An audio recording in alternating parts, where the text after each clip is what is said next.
My dad gives the weirdest advice. Like, he told me that if you're ever getting robbed, you should just start masturbating.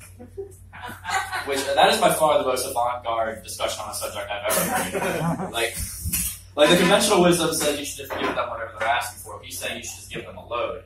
I think that's definitely a difference. I don't even want to know what the success rate on that is. But the weird part about that, though, is that was my first sex talk, so now I only masturbate when I think I'm being robbed. And I live in a town called Hempstead, so that's almost all the time, so I'm always masturbating.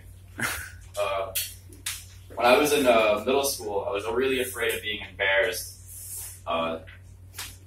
And so I would do almost anything to avoid it. I would end any friendship, relationship, I would cut off all loved ones, anything, as long as I would avoid that. And one time I was at my friend's house, a close friend too, and we were playing video games, and suddenly I had a really strong urge to shit.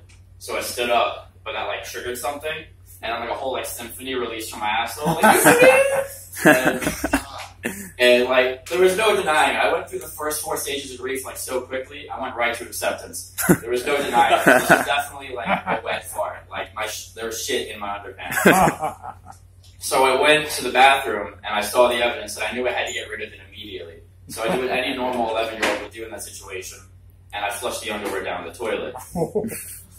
And yeah, I still feel bad about it because the fucking underwear wouldn't take it all. So like I hit that other like fucking 8 times, and it just wouldn't go down at all. And like the water kept rising.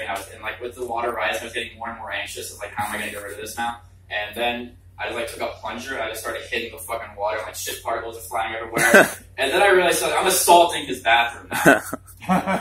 And making tons of noise while doing it. So he's like knocking on the door. Are you okay in there? And I'm like, yeah, I'm fine. I'll figure it out.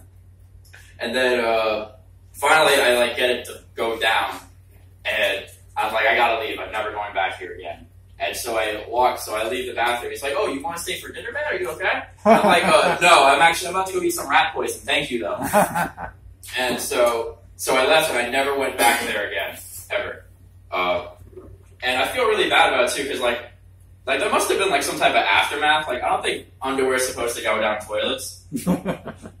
Like, it probably fucked up. That was probably at least a $2,000 mistake I made. And I did that to them just to avoid being embarrassed. I couldn't let anyone know about this. That's all I had to do. Anyway, thank you guys. Woo!